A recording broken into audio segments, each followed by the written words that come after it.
네, 이어서 시작하도록 하겠습니다. 저희가 지금 2번까지 봤어요. 그렇죠? 약인의 요건까지 봤는데 약인 요건이랑 약인의 결합까지 봤습니다. 사실 약인이 지금까지 출제된 적이 없어요. 출제된 적이 없는데 제 생각에는 출제돼도 이상하지 않을 만큼 좀 중요하다고 생각이 들거든요. 여러분들이 시점짜리 문제로 한번 준비를 하시면 좋을 것 같습니다.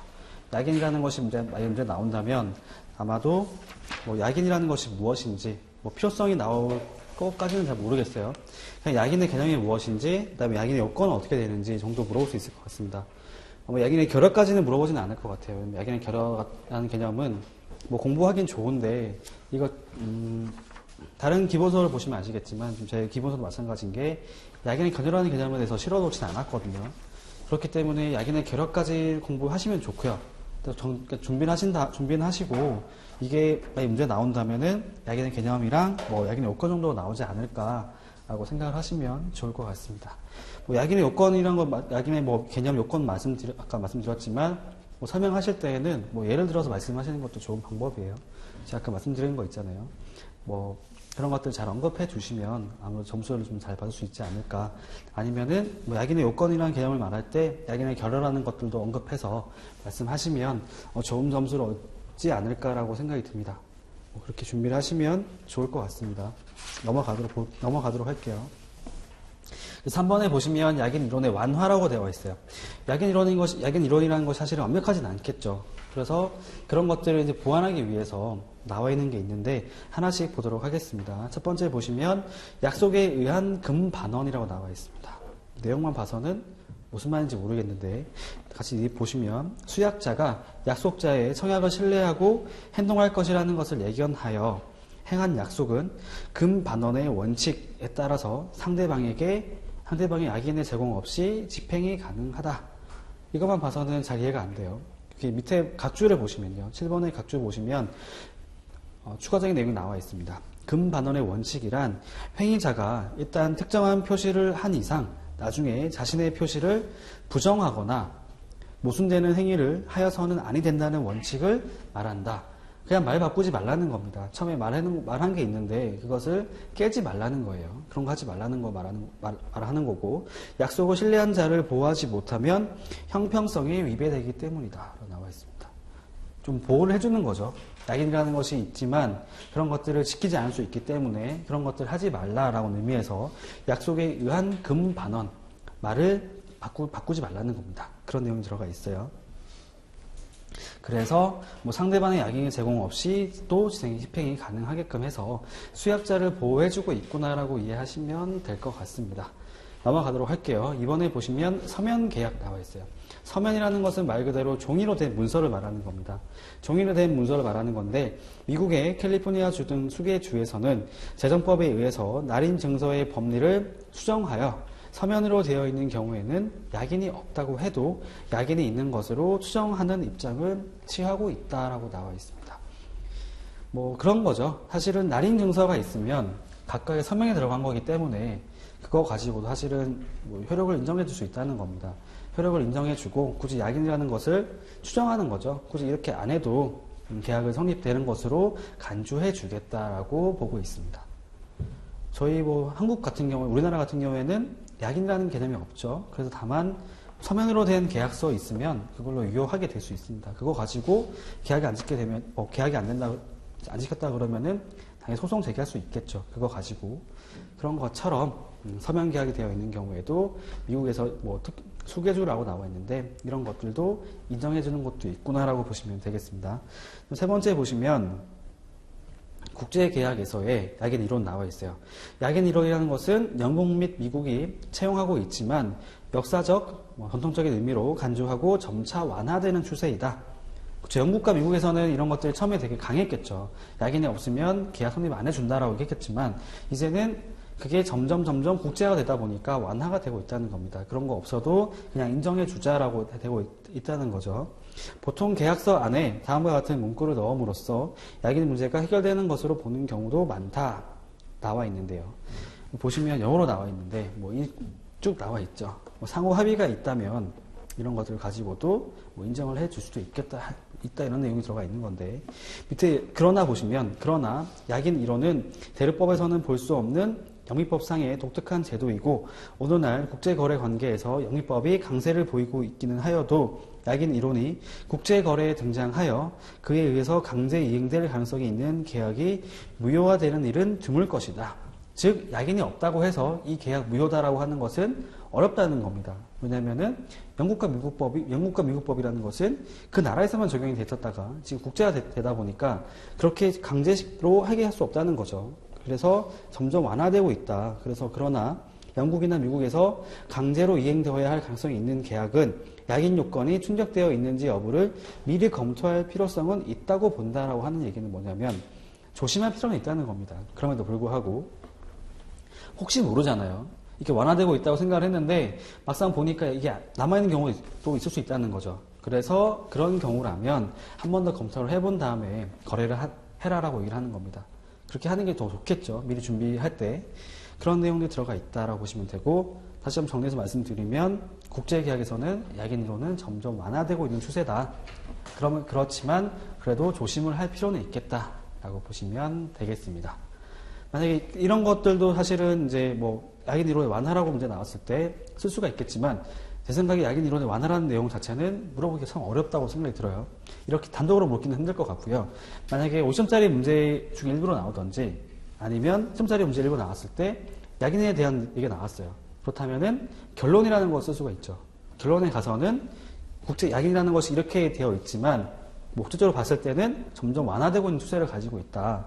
하지만 그럼에도 불구하고 조심을 할 필요는 있겠다라고 쓰는 게 좋은 답안이 될 수 있을 것 같습니다. 그렇죠? 그게 꼭 50점짜리 문제에서 쓸 수도 있지만 사실 10점짜리 문제에서도 써도 돼요. 약인이론이 가지고 있는 뭐랄까요? 추세라고 할까? 추세 아니면 뭐 이런 것들 써도 충분히 좋습니다. 그런 내용들 써도 돼요. 뭐 이거랑 관련 없는 다른 내용을 뭐 쓰는 거는 제가 지양하라고 말씀드리겠지만 이런 내용들은 여러분 정리해 두셨다가 그냥 약인이론 완화라고 하는 부분만 보고 넘어가지 마시고 내가 답안을 쓸 때 어떻게 활용할 수 있을까를 계속 고민하라고 말씀드렸잖아요. 이런 부분들도 답안 쓸 때 넣으면 되겠구나라고 생각하시면 되겠습니다. 근데 주의할 게 뭐가 있냐면 무작정으로 여러분 준비하셨던 내용들을 그냥 쓰시면 안 돼요.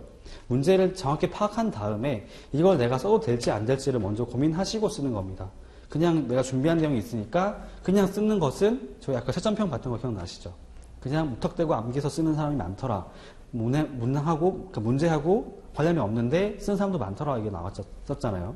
그런 것처럼 한 번 더 써도 될지 안 될지 고민해 보신 다음에 이거 쓰면 점수를 얻을 수 있겠다라고 판단이 들었으면 무조건 쓰는 거죠. 예. 그렇게 하시면 되겠습니다. 넘어가도록 할게요. 3번에 보시면 이제 CISG에서의 계약 성립 나와 있어요. 뭐 CISG는 여러분들 좀 한해적으로 많이 이제 익숙하실 것 같은데 뭐 별거 없죠. 그냥 청약과 승낙 있으면은 계약이 성립된다라고 나와 있는데 단 점수를 더 얻기 위해서는 여러분들이 어떻게 해야 되냐면 그런 조항들을 좀 쓸 필요가 있어요. 뭐 예를 들면 몇 조로 쓰는 게 중요한 게 아니고요. 그럼 몇 조에 있는 내용들을 언급하시는 게 중요한 겁니다. 뭐 청약과 승낙이 있으면 성립되는 건 누구나 알고 있죠. 공부하신 수험생이라고 한다면 다 알고 있겠지만 그런 내용들을 이제 보여주는 겁니다. 뭐 제가 아까 말씀드린 게 예를 좀 드는 게 좋다고 말씀드렸는데 예를 드는 것도 이런 것도 예를 볼 수 있는 거죠. 그냥 조항들 가지고 언급 딱 하는 거예요. 이런 게 CISG 보면은 이런 조항들이 있으니까 이렇게 볼 수 있다라고 얘기하는 거 하고 그냥 CISG에서는 이렇게 보고 있다라고 하는 거는 좀 차이가 많이 나는 거거든요. 이렇게 보시면 밑에 보면요.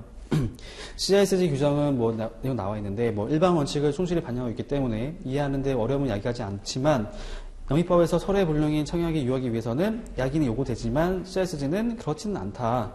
약인의 존보에 관한 분쟁의 소지를 없앤 점이 특기할 만하다. 즉 약인이라는 것은 여기 반영되지 않는다라고 보시면 되고요. 처음에 이게 바로 비교를 한 거죠. 그렇죠? 약인이라는 개념에 대해서도 CISG에서는 이게 없어도 된다라고 얘기했기 때문에 영미법이랑 지금 CISG랑 비교가 된 겁니다. 지금 언급이 된 거예요. 넘어가시면 안 되고 여기 문제에서 물어봤던 게 비교해서 설명하라고 나왔었잖아요. 그렇기 때문에 이런 것들도 여러분들이 좀 따로 정리를 하신다든지 하는 게 중요한 거예요. 넘어가고 CISG 2편이라는 것은 이제 그 14조부터 24조까지 말하는 건데 14조부터 24조까지 말하는 건데 그게 바로 계약 성립이라는 파트가 있거든요. 그 파트에 얘기를 하고 있는데 55조에서는 계약이 유효하게 체결되었으나 대금을 명시적 또는 묵시적으로 결정하지 아니하거나 또는 이를 결정하기 위한 조항을 두고 있지 않은 경우를 인정하고 있다. 그러니까 이게 무슨 말이냐면은 2편에서 그 계약 성립이란 파트 부분에서 기본적으로 언급된 부분이 있는데 그거 말고도 55조에서도 뭐 계약이 뭐 유효 체결되었지만 대금들을 결정하지 않다고 해도 인정해주는 사례도 있더라, 인정해주는 조항도 있더라 라고 언급이 된 겁니다. 그러니까 원칙과 예외를 말한 거죠. 원칙과 예외까지 다 말한 거고, 밑에 보시면 뭐 제2는 뭐 충분히 확정적여야 한다라는 내용 나와 있고요.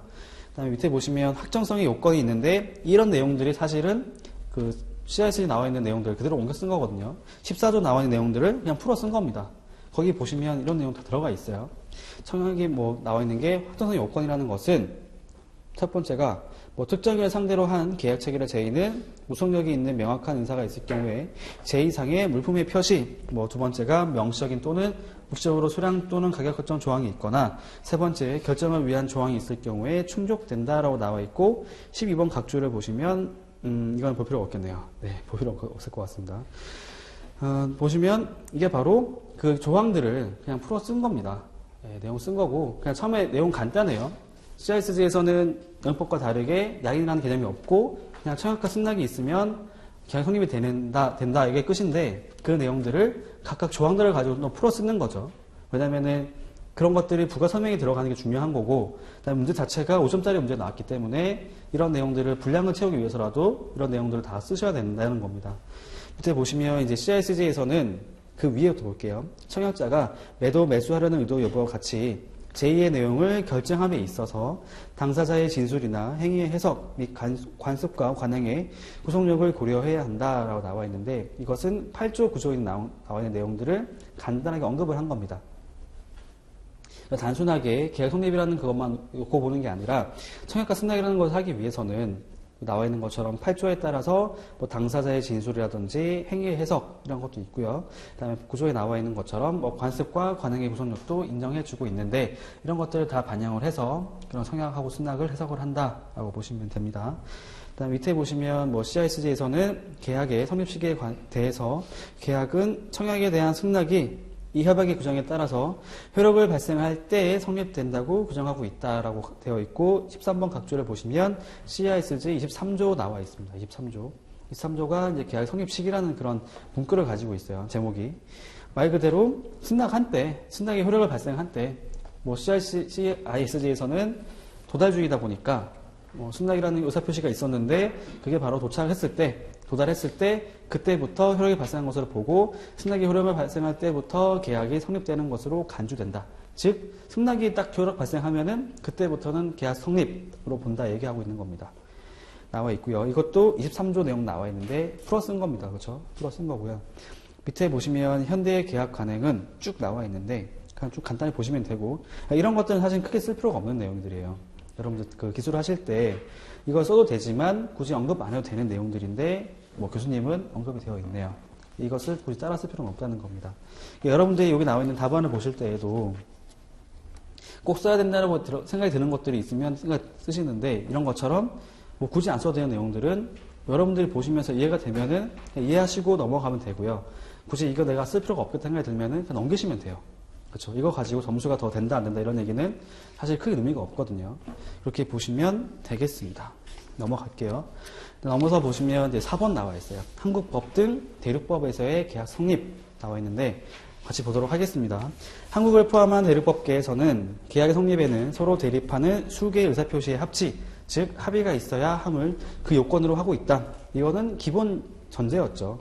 저희 1번에 보시면 그 내용 나와 있었잖아요. 합의가 있어야 된다.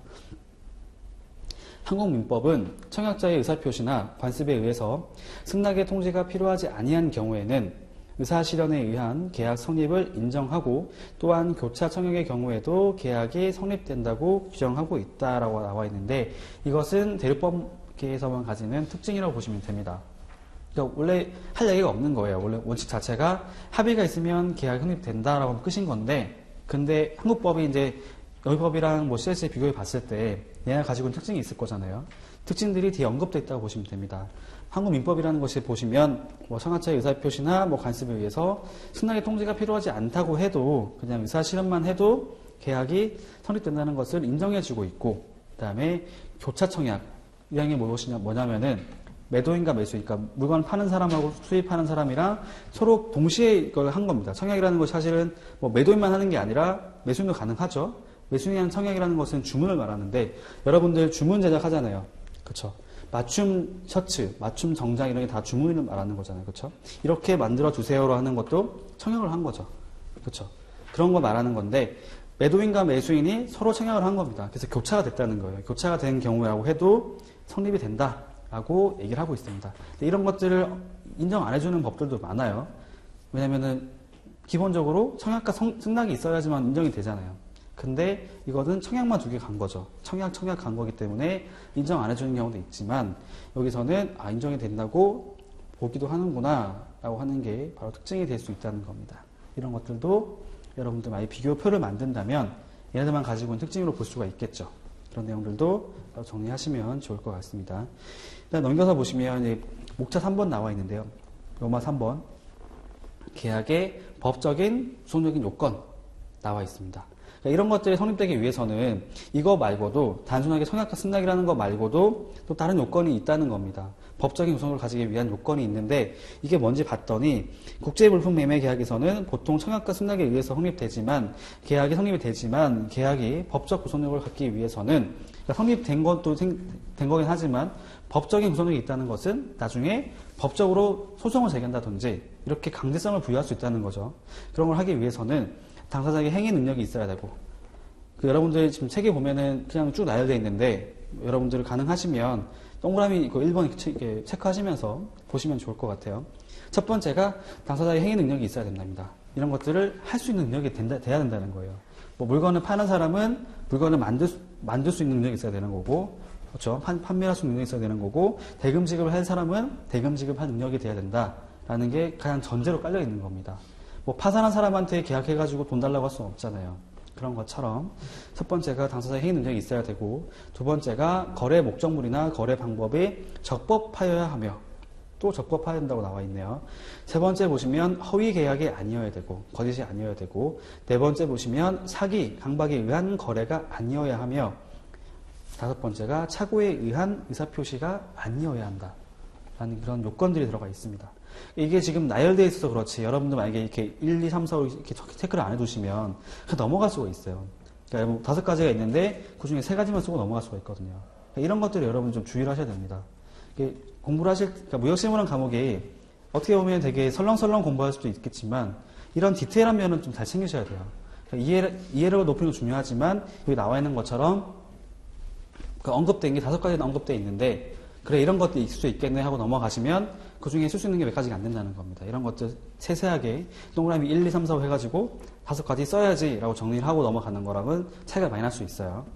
밑에 보시면 또 있어요. 계약이 비확정적이거나 불법적인 경우는 무효가 된다 라는 게 6번이 되겠죠. 그렇죠? 그다음 7번에 보시면은 뭐 사기, 강박, 착오에 의한 경우에도 취소할 수 있다 라고 나와 있는데, 뭐 이런 것들도 다 들어가 있습니다. 그러니까 이런 표현들을 놓치면 안 되는 거예요. 이런 게 다 점수화가 될 수 있습니다. 그 다음에 뒤에 보시면 또한 일정한 계약은 사기방지법에 의해서 반드시 문서로 작성되어야 하는 바, 그러하지 아니한 계약은 취소할 수도 있다라고 나와 있습니다. 이건 역시 요건이겠죠. 그렇죠? 이런 것들을, 그러니까 사실은 여기 나와 있는 그 계약의 법적 구성 요건은 다 여러분들이 정리를 하셔야 되는 부분인 겁니다. 그냥 읽고 넘어가면 끝나는 게 아니고요. 그렇게 하면은 놓치기 쉬운 부분이고, 반드시 이런 부분들을 다 정리를 쪼개가지고 나눠가지고 정리를 해야겠구나 라고 생각하시고 넘어가셔야 되는 거예요. 넘어가겠습니다. 이제 결론 부분 나왔어요. 결론 부분. 결론 내용 보시면 무역 되게 길게 되어 있죠. 여러분들은 결론 이렇게 길게 쓸 필요는 없습니다. 여기 보면은 선례적으로 봤을 때 서론과 결론에 지금 내용이 좀 많아 보이긴 하는데, 이렇게까지 많이 쓸 필요는 없고요. 여러분들이 만약 결론을 쓸 거면 본론을 좀 더 이렇게 해서 자세히 쓴다든지 하는 게 좋은 것 같아요. 제 생각에는. 일단 결론을 보시면 뭐 무역계약은 쭉 나와 있습니다. 청약과 승낙에 의해서 의사표시 합치점에서 계약이 성립된다. 뭐 영미의 약인으로는 점차 완화된 추세가 있으며, 뭐 영국이나 미국에서 강제로 이행 가능성 있는 계약은 이런 것들을 미리 검토할 필요가 있다. 이거 아까 제가 말씀드렸죠. 아까 약인의 그거 뭐야? 약인의 저기 완화 국제계약에서 약인 이론 그러니까 말씀드리면서 이런 부분들은 결에서 언급하시면 좋아요라고 제가 말씀드렸잖아요. 그런 부분들이 똑같이 다시 언급되어 있는 겁니다. 이게 제가 쓴 책이 아니잖아요. 이게 교수님이 쓴 책이거든요. 그대로 나와 있습니다. 그러니까 이렇게 쓰면 된다는 거예요. 이제 보시면 또 있는 게 특히 뭐 기술 도입 계약서나 합작 투자 계약서 등과 같은 국제계약에서는 정통적인 영미의 독특한 계약법의 원리가 적용되는 점에 대해서 고려할 필요가 있다라는 내용이 나와 있는데 뭐 이런 것들도 뭐 여러분들이 필요하시면 내용 쓰시면 되고요.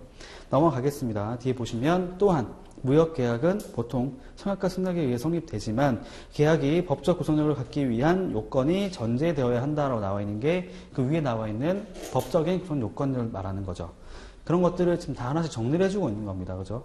정리를 해주고 있고요. CRSG 구조 2항에 규정된 국제 상관의 구속력은 비록 실제 계약 당사자는 그런 존재에 관해 알지 못한다고 해도 시적으로 적용이 되고 있다라고 쭉쭉 나와 있습니다. 그런 내용들 다 나와 있는데 사실 특별하게 말씀드릴 부분은 없어요. 이런 내용들이 들어가는구나라고 생각하시고 여러분들이 이거 그대로 쓰면 안 된다고 말씀드렸죠. 이렇게 쓰는 것 쓸 수 있지만 여러분들이 이렇게 구조를 가지고 있으니까 나는 어떻게 써야겠구나 라고 생각하시는 게 더 중요합니다. 이 책 그대로 나와 있는 그대로 문제 절대로 안 나올 거거든요. 이렇게 구조를 가지고 있는 대로 나는 이렇게 문제를 써야겠고 답을 구성해야지 라고 생각하시는 게 가장 중요해요. 그렇죠. 여러분들이 이제 2차 같은 경우에는 여러분들 개인이 공부하는 게 가장 중요합니다. 1차 같은 경우에는 그때 사실은 강사님들이 알려주는 대로 따라가기만 해도 합격할 수 있다고 저는 봐요.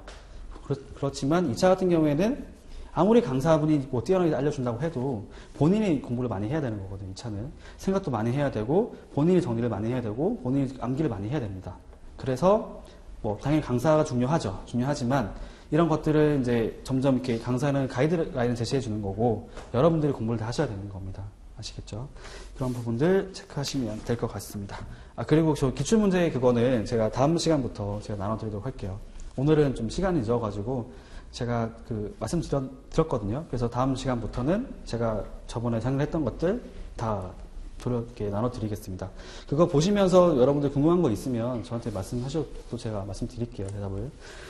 넘어가고요. 이제 청약과 승낙 나와 있는데 이거 보고 시간 되면 이것까지 보고 끝내도록 할게요. 이따 문제 같이 보도록 하겠습니다. 한번 읽어보시고 답을 한번 구성해 보세요.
네, 같이 보도록 하겠습니다.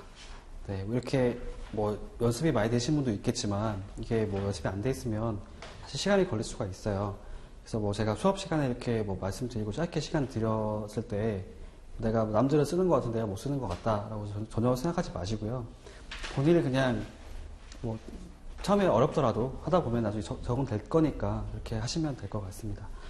그리고 가급적이면 나중에 2차 모의사를 이제 나중에 보실지 안 보실지 제가 모르겠다만 문제를 볼 때는 바로 쓰기보다는 지금 이런 식으로 접근하시는 게 좋아요. 지금 이게 익숙하지 않기 때문에 시간이 걸릴 수가 있는데 나중에 실제 시험장 가실 때 되면은 이게 바로 생각이 나실 거거든요. 보통 이제 그 문제를 받으면 5분 내로 6문제에 대해서 다 이렇게 이런 것들 구성이 된 상태로 시작을 한다고 봐요. 그렇게 해야 된다고 얘기를 하거든요. 그래서 뭐 80분이라는 시간이 주어지면 문제를 받자마자 이런 것들을 쭉 고려해 어떻게 답을 써야겠구나, 어떤 게 포인트겠구나 라고 파악을 하신 다음에 그 5분을 까고 75분에서 시험을 보신다고 생각하시면 돼요. 그래서 되게 저 같은 경우에는 시험 시험 볼 때 저는 되게 손이 빠른 편이었어요. 손이 빠른 편인데다가 되게 많이 쓰는 편이었거든요. 저는 내 과목 전부 다 실제 시험장 가서도 다 2권 썼습니다. 2권은 다 채운 건 아니었지만 거의 다 넘겨가지고 거의 한 반 정도 썼었어요. 그만큼 빨리 썼으니까. 그래서 이제 되게 하고 싶은 말이 많았던 거죠. 근데 여러분들 그렇게 할 필요까지는 없는데 75분이라는 시간 안에 그 모든 문제들을 다 쓰려고 한다면 사실은 좀 빨리 쓰는 것도 중요하다고 봐요, 저는. 처음부터 빨리 쓰는 연습을 할 필요는 없지만 빨리 쓴다는 게 이제 내용은 똑같이 하되 빨리 쓰는 속도가 빨라질 수도 있는 거고 아니면은 양을 좀 줄일 수도 있거든요. 양을 좀 줄여가지고 같은 말을 되풀이하지 않는 거죠. 반복하지 않고 좀 이렇게 효율적으로 쓰시는 단어들이 좀 있을 수 있잖아요. 그렇게 쓰는 연습을 하다 보면은 그게 바로 안 될 겁니다. 바로 안 될 거고 계속 쓰면서 계속 자기 답안을 보시는 게 중요하거든요. 그런 것처럼 계속 자기 스스로 계속 파악이 되는 게 가장 중요하다고 봅니다. 이렇게 먼저 말씀드리고 일단은 문제를 같이 보도록 할게요. 청약과 승낙 나와 있습니다. 청약과 승낙도 제가 아까 말씀드렸는데 출제가 많이 되진 않았어요. 많이 되진 않았지만 중요하다고는 말씀을 드렸습니다. 언제 나와도 이상하지 않다고는 생각하고 있거든요. 근데 내용 자체는 어렵지 않아요. 내용 자체는 어렵지 않고요. 이거는 쉽게 말씀드려서 정리만 잘 되어 있으면 자기가 정리만 잘 되어 있으면 충분히 점수를 잘 얻을 수가 있습니다. 그런 문제예요. 좀 약간 난이도로 따지면 한 하라고 보시면 돼요. 상중하로 봤을 때 좀 하급이구나. 저는 상중하라고 나눌 기준이 뭐냐면 상이라고 하는 것은 정말로 내용이 어렵거나 아니면 생소한 내용이 나왔거나 아니면은 정말 좀 이렇게 사고를 요구하는 거 있죠. 이해를 많이 해야지만 풀 수 있는 것들 그런 것들을 상으로 두고요. 중이라고 하는 것은 좀 더 이제 원래 주어진 목차 내용 암기만 하면 되는 게 아니라 조금 더 이제 생각을 해봐야 되는 것들, 연기해야 된다든지 이런 것들을 중으로 넣고 보고 있고 하라고 하는 것은 말 그대로 그냥 통째로 놔두면 되는 거, 그렇죠? 기본서에 나와 있는 내용들을 통째로 그냥 옮겨 쓰면 점수 잘 받을 수 있는 거 이런 거 다 하라고 보거든요. 여러분들이 이제 이건 역시 하라고 보시면 돼요. 문제가 되게 쉬웠다라고 보시면 됩니다. 내용을 같이 보도록 할게요. 청약의 종류를 청약의 주체, 발행지 및 확정형을 기준으로 설명하시오. 일단은 문제를 보는 것부터 제가 말씀드리겠습니다.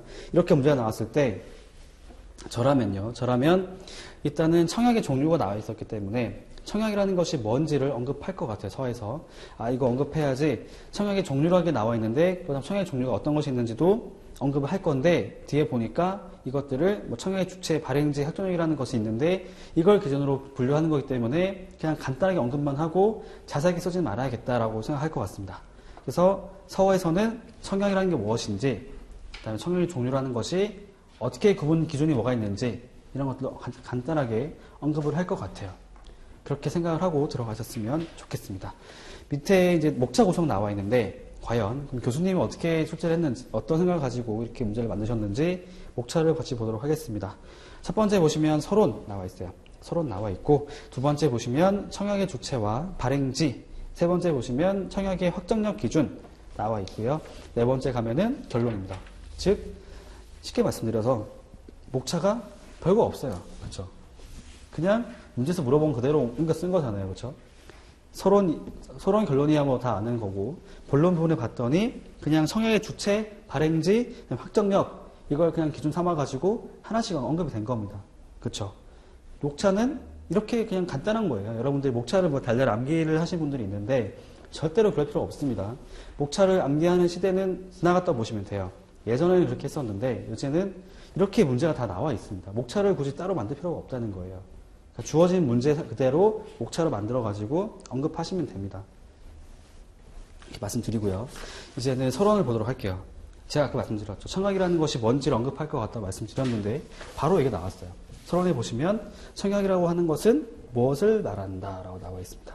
청약은 그거죠. 청약자가 청약에서 언급한 조건으로 계약을 체결하고자 하는 의사를 피청약자에게 표시하는 것이다 라고 나와 있습니다. 제가 또 하나 말씀드리면 저는 이제 2차 과목 같은 경우에는 그거 중요하다 보거든요. 누가 툭 물어봤어요. 그냥 모르는 사람이 청약이 뭐야? 라고 물어봤을 때 청약은 이거야 라고 한마디로 얘기할 수 있으면 그것만큼 효율적인 게 없다고 보거든요. 그렇죠? 누가 물어봤을 때 청약이 뭔데라고 물어봤을 때 청약은 여기 나와 있는 것처럼 청약자가 언급한 쭉쭉 이렇게 하는 것도 좋지만 그렇게 말하면 상대방이 못 알아듣잖아요. 그냥 청약으로 하는 것은 그냥 계약 체결하고자 하는 그런 의사표시를 말한다. 그냥 계약 체결하자라고 하는 것이 청약이다 라고 이해해주면 아 그렇구나 라고 이해를 하겠죠. 듣는 사람도. 그런 것들을 계속 이렇게 만드세요. 청약이라고 하는 것은 한마디로 무엇이다, 생각은 무엇이다, 이런 것들을 가급적이면 키워드 중심으로 이렇게 하나씩 만들고 그 앞으로 이제 살을 붙이는 겁니다. 예를 들면 이제 청약이라고 하는 것은 계약을 체결하고자 하는 의사표시를 말한다 라고 얘기를 했지만 그 앞에 붙는 말들이 있죠. 처음에 이렇게 이해했다가 다음에 볼 때는 청약은 청약자가 라는 말이 붙는 거죠. 청약은 청약자가 계약을 체결하고자 하는 의사표시를 말한다. 그 다음에 또 내용을 보실 때는 청약은 또 내용 붙이는 겁니다. 청약자가 청약에서 언급한 조건으로 라는 그런 덩어리가 딱 붙는다 보시면 돼요. 그렇게 살을 붙여 나가시면 나중에 처음에는 그냥 이렇게 말밖에 못했던 거 청약이 물어봤을 때 그냥 의사표시를 말한다 라고 얘기했던 것이 나중에는 이렇게 줄줄 나올 수 있다는 겁니다. 청약으로 하는 것은 청약자가 청약에서 언급한 조건으로 이런 쭉 내용들을 붙여서 얘기할 수 있다는 거예요. 이게 처음부터 그냥 청약은 청약자가 언급한 조건으로 쭉 이렇게 내용을 읽어 나가시다 보면은 이게 구분이 안 되다 보니까 나중에 다 못 쓸 수가 있어요. 여러분은 이제 규정 같은 것도 마찬가지인 게 암기를 하실 때는 이렇게 한 번에 처음부터 얘기하려고 암기하지 마시고요. 구분을 지어가지고 한 덩어리 암기하고 한 덩어리 앞에 것도 두 덩어리 암기하고 이런 식으로 살을 붙여 나가는 게 되게 효율적입니다. 제가 해보니까 되게 효율적인 것 같아요. 공부할 때. 그렇게 하는 게 좋으면 그렇게 하시면 되고 나는 그거 하고 싶지 않다라고 하시면 안 하셔도 좋습니다. 일단 말씀드렸고요. 뒤에 보시면 청약이라는 게 어떤 것인지를 말하고 그 다음에 청약의 의의를 설명을 했어요. 청약이라는 것은 피청약자에게 청약이 유효한 동안에 이를 승낙해서 계약을 체결할 수 있는 권한을 부여하고 청약자에게 이에 상응하는 의무를 부과한다 라는 부분들이 청약의 의의를 말하는 거죠. 앞에서는 청약의 개념을 말했던 거고 청약의 개념과 뒤에는 의의, 가지고 있는 의의를 말하는 겁니다. 그것들이 서론에 언급되어 있고요. 그 다음에 밑에 보시면 청약의 요건이 나와 있어요. 요건. 청약이 유효하기 위해서는 청약자가 계약을 체결한다고 하는 그런 기대를 피청약자에게 주어야 한다 나와 있고요. 뒤에 보시면 그런 내용들이 들어가 있습니다. 제가 내용들을 다 하나씩 언급하진 않을게요. 어떻게 구성되어 있는지만 말씀드리고 그걸 여러분들이 이제 보시면서 이해하시면 될 것 같은데 처음에 나와 있는 게 청약의 개념, 청약의 이제 의의가 나와 있었고 그다음에 청약에 대한 이제 요건이라고 할까요? 그런 것들이 간단하게 들어가 있습니다. 들어가 있고 맨 아래쪽에 문단을 보시면 실제 국제 매매에서의 청약의 종류는 다양하므로 라고 해서 청약 조건을 구성하는 문헌에 특히 유의를 한 다음에 청약을 하여야 한다라고 나와 있고 이하에서는 문제에서 얘기했었던 청약의 주체, 발행지, 확정력을 기준으로 해가지고 어떤 종류가 있는지 살펴보기로 한다라고 나와 있어요. 내용 어렵지 않습니다. 보시면 이제 청약에 대한 제가 아까 말씀드린 게 있었죠. 청약이라는 것이 어떤 건지를 서로 언급할 것 같고 그 다음에 청약의 종류도 간단하게 언급할 것 같다라고 말씀드렸는데 그런 내용들이 들어가 있죠. 그렇죠. 서론에 들어가 있습니다. 그래서 서론을 구성하는 것은 여러분들이 이런 여기 나와 있는 내용들을 다 모른다고 해도 이런 구조만 알고 계시면 이제 다시 문제를 봤을 때 서론을 어떻게 쓸 수 있는지를 이제 생각될 수가 있겠죠. 만약에 문제를 그냥 지금 이대로 여러분 써보세요라고 했을 때 여러분들이 서론을 어떻게 구성해야 되는지는 알고는 있을 수 있다는 겁니다. 단지 내용을 정확히 잘 모른다고 해도 그냥 이렇게 이런 구조를 가지고 구성을 해야겠다라고 생각이 들면은 훨씬 수월하죠. 답을 작성하는 게. 그렇죠. 그런 연습들이 많이 되어야 합니다. 들어가 있고요. 이 두 번째 본론을 보시면 청약의 주체와 발행지 나와 있고요. 주체는 뭐 간단합니다. 매도 청약, 매수 청약 나와 있고, 매도 청약이라는 것은 일반적인 경우를 말하고요. 말 그대로 물건을 판매하는 사람, 매도인이 청약을 하는 것을 말하는 것이고, 뭐 매수 청약이라는 거 하는 것은 물건을 구입하는 사람인데, 이건 아까 말씀드렸던 뭐 맞춤 셔츠, 뭐 맞춤 이런 거 있잖아요. 주문하는 것을 말하는 거구나라고 생각하시면 되겠습니다. 그렇게 보시면 되고, 약간 좀 여러분들이 좀 실수할 수가 있는 게, 청약이라고 하는 것이 매도인만이 가지고 있는 권한이라고 생각할 수가 있어요. 근데 그렇지 않습니다. 매도인, 매수인 둘 다 가지고 있는 거예요. 그래서 실수를 하는 게 뭐가 있냐면 이럴 수 있어요. 청약이라고 할 때 항상 매도인 입장에서 생각하다 보니까 청약을 할 때 뭐 그런 것들을 뭐 매도인이 한다라고 해서 뭐 매수청약이라는 것이 없는 걸로 생각할 수도 있는데, 그런 것들을 좀 주의를 하셔야 됩니다. 그래서 항상 생각할 때는 그러니까 이럴 수 있다는 거죠. 청약자가 하는 의사표시를 말한다고 하는 것이 청약인데, 근데 이렇게 쓸 수가 있다는 겁니다. 청약이라고 하는 것은 매도인이 계약을 체결하고자 하는 의사표시를 말한다 라고 하는 것은 사실 틀린 말이에요. 틀린 말은 아니지만 반만 맞는 말이죠. 반만. 그렇죠? 매도인, 매수인 둘 다 가능한데 한쪽만 얘기하는 것은 반밖에 답이 안 맞는 거죠. 그러니까 이런 개념 자체가 아까 채점편에 나와 있었잖아요. 개념이 정확하게 파악이 안 돼 있다. 이런 것들이 그런 걸 두고 말하는 거거든요. 그런 것들도 좀 주의를 하시면 좋을 것 같습니다. 이번에 보시면 이제 청약의 발행지 기준이에요. 말 그대로 청약이 어디에서 이제 나왔는지, 발행지, 장소를 말하는 겁니다. 첫 번째가 국내 발행 청약. 국내에서 발행된 경우에는 국내 발행 청약이 되어 있고요. 두 번째 보시면 국외 발행 청약이라고 나와 있습니다. 뭐 이렇게 구분 짓고 있어요. 내용 자체는 어렵지 않습니다. 한번 읽어보시면 될 것 같고요. 뭐 국내 발행 청약, 국외 발행 청약 이런 것들도 가급적이면 여기 보시면 청약의 종류를 물어보는 문제였잖아요. 그러니까 가급적이면 간단하게 내용이 들어간다고 해도 이렇게 내용을 좀 풀었을 수 있는 그런 능력이 필요합니다. 아시겠죠? 제가 다시 한번 말씀드리지만 문제를 쓸 때는 알고 있는 내용도 중요하지만 이걸 어떻게 포장하는지도 되게 중요해요. 그래서 뭐 분량도 많이 늘릴 줄 알아야 되고요. 때로는 분량을 줄일 줄 알아야 되고 이런 연습들이 많이 필요한데 이것들을 이제 처음부터 막 하려고 하기보다는 계속 하면서 나라면은 이렇게 답을 쓰겠다. 이거는 굳이 안 써도 될 것은 또 들어갔네? 라는 부분들을 읽으시면서 캐치를 하시면 될 것 같습니다. 그렇게 보시면 될 것 같고, 그 다음에 하나 더 말씀드리면 저만 그런 게 아니라 다른 학원도 마찬가지인 게 강사분들이 이제 모의사를 출제하게 되면은 모범 답안을 주는 경우 되게 다 주잖아요. 모범 답안을 봤을 때 그 답안이 결코 모범 답안이 아니에요. 그 답안이 모범 답안이 아니라는 이유가 뭐냐면은 정답이 아니라는 거죠. 정답이 아니고 여러분들이 보면서 이 사람은 이렇게 의도를 가지고 출제를 했었고 이렇게 답안을 구성했구나 라고 보시고 그 내용들을 여러분 나름대로 여러분만의 답안지로 바꿔야 되는 거죠. 그걸 가지고 이대로 암기를 하는 게 아니라 그걸 가지고 나는 이런 부분들을 빼고 이런 부분 첨가해서 내용을 쓰겠다라고 하는 게 그게 여러분만이 가지고 있는 모범 답안이 되는 겁니다. 이렇게 좀 하시면 좋을 것 같아서 말씀드렸습니다. 넘어갈게요. 세 번째 보시면 청약의 확정력 기준 나와 있어요. 확정력 기준 나와 있는데 사실은 지금 여기 보면은 청약 자체가 그렇게 문제가 되기가 쉽지는 않은데 만약에 시점짜리 문제를 낸다고 한다면 저라면은 청약의 확정력 기준 이걸 가지고도 문제를 내볼 수 있을 것 같긴 해요. 그러니까 예를 들면 청약의 확정력을 기준으로 해서 가지고 있는 청약의 종류를 설명하시오 라고 문제를 낼 수 있을 것 같습니다. 이렇게 낸다면은 지금 딱 이 부분만 쓰면 되는 거예요. 청약의 확정력 기준을 했을 때는 첫 번째가 확정 청약, 그다음 두 번째가 불확정 청약 나와 있는데 보통은 여기까지 다 쓰겠죠. 기본적으로 청약이 확정 청약이냐 아니면 불확정 청약에 다 구분하실 수 있을 것 같은데 3, 4, 5 해당하는 부분들도 여러분들이 빠뜨리지 않고 쓸 수 있어야 된다는 겁니다. 세 번째 보시면 반대 청약, 네 번째 보시면 교차 청약, 다섯 번째 보시면 조건부 청약 나와 있는데 이런 부분들도 빠뜨리지 않고 다 써야겠다라고 생각하시면 되겠습니다. 흔히 그런 말들 하잖아요. 이 차는 목차를 암기하면 된다. 목차만 다 외우면은 합격할 수 있다. 나오는 게 뭐냐면은 여기 보시면 지금 2번까지 쓰는 것은 이제 목차를 많이 다 외웠으면 5가지 있다는 거 알겠죠?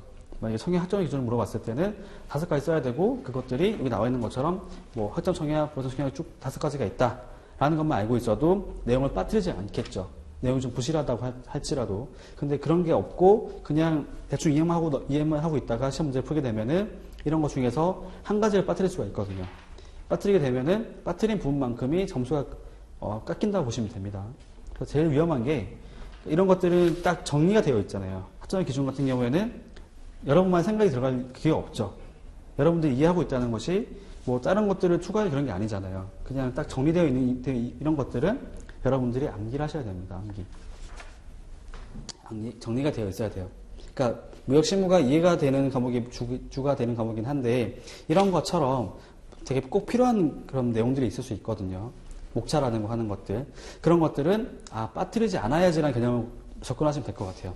이걸 내가 달달 외워지라는 개념이 아니라 문제가 나왔을 때 이런 부분들은 내가 놓치지 말아야지. 빠뜨리지 말아야지. 그래서 목차를 암기하는 거다라고 보시면 됩니다. 내가 실수하지 않으려고. 빼먹지 않으려고. 그렇게 보시면 돼요. 목차를 암기하면 다 합격한다 이런 거는 다 옛날 말이고요. 지금은 전혀 그렇게 통하지 않습니다. 이렇게 보고 넘어가고요. 내용 자체는 여러분들 읽어보시면 될 것 같아요. 읽어보시면 될 것 같고 그 다음에 이제 결론 나와 있습니다. 결론 부분 가서 보시면 뭐라고 써있냐면 청약은 계약을 체결한 목적으로 행하는 의사표시이므로 청약의 종류에 따라서 그 유효성을 달리할 수가 있다라고 나와 있고요. 따라서 청약은 기본적으로 청약 조건 및 내용이 명확하여야 한다. 청약에 대해서 피청약자가 승낙하여 계약을 성립하기 위해서는 청약이 피청약자에게 통지되어야 한다.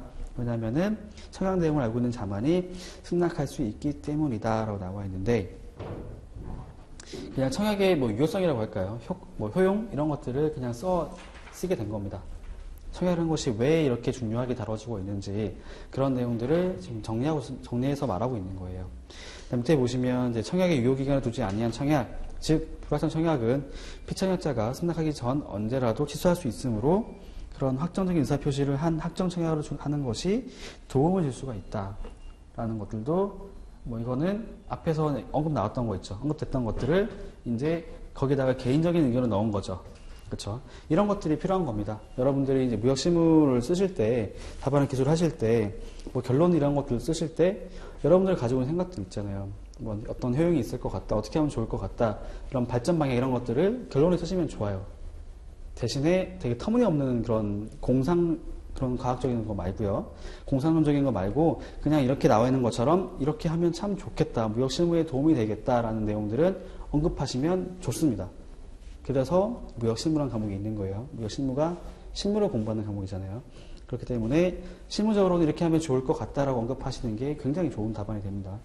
밑에 보시면 그러나 재고가 한정되어 있거나 뭐 개적인 물품의 경우에는 확정 청약을 하는 것은 뭐 향후에 계약 이행이 불가능하거나 무리가 따를 수 있기 때문에 한계가 발생할 수 있기 때문에 그런 경우에 대비해서는 이렇게 하는 게 좋겠다라고 하는 것들도 같이 언급하고 있어요. 결론을 다시 한번 말씀드리면 앞의 내용들을 정리하는 것들도 되지만 그렇게 해서 구성하셔도 되고요. 그 다음에 여기 나와 있는 것처럼 어떤 발전 방향을 제시하는 것도 되게 좋습니다. 발전 방향 제시할 때에는 여러분들이 가지고 계신 생각도 언급하시는 것도 되게 좋아요. 이게 과연 내가 써도 될까? 라고 생각하지 마시고 뭐 내가 봤을 때 이건 되게 좋을 것 같다. 심으로 봤을 때는 되게 좋은 방법이 될 것 같다. 라고 생각이 드시면 이런 식으로 언급하시면 좋습니다. 아시겠죠? 그렇게 하면은 결론이 마무리가 되었습니다. 이렇게 하면 저희가 오늘 두 문제를 봤던 거예요. 두 문제를 봤는데 지금 저희가 오늘 3시간을 공부했죠. 3시간인데 2시간이죠. OT 빼고. 이렇게 하면 너무 진도가 늦기 때문에 제가 앞으로 이제 볼 때는 가급적이면은 어떻게 구성되니까 여러분들 어떻게 쓰세요라고 말씀드리고 중요한 것만 다시 한번 언급하고 넘어가도록 할게요. 이렇게 보면은 저희 다 못 끝냅니다. 아시겠죠? 책이 너무 두껍기 때문에 일단은 이런 식으로 계속 강의를 할 생각이에요. 뭐 여러분들이 봤을 때 조금 더 다른 부분도 해주면 좋겠다 아니면은 뭐 이건 좀 바꿨으면 좋겠다라고 의견 제시해 주시면 제가 그거 듣고도 한번 참고해서 또 바꿀 수 있으면 바꾸고 그렇게 또 하도록 할게요. 이거 뭐 제 수업이라는 것이 이게 저만을 위한 게 아니라 여러분들이 다 같이 도움이 될 수 있는 수업이 되어야 되기 때문에 그렇게 하도록 하겠습니다. 오늘 뭐 늦은 시간까지 수업 보느라고 고생 많으셨고요. 일단은 내일부터는 또 제가 기출 문제 나눠드리고 오늘 나눠드렸던 것 중에서 또 안 봤던 거 있어요. 제가 이제 사례라고 했던 것들도 안 본 게 있어가지고 제가 나눠드렸던 프린트는 가급적이면 되게 들고 다니셨으면 좋겠습니다. 네. 뭐 그게 어렵다고 한다면 뭐 제가 오늘 안 봤던 부분들만이라도 뭐 가지고 오시면 좋을 것 같아요. 네. 오늘 여기서 수업 마치도록 하겠습니다. 네. 수업 듣느라고 수고 많으셨습니다. 네.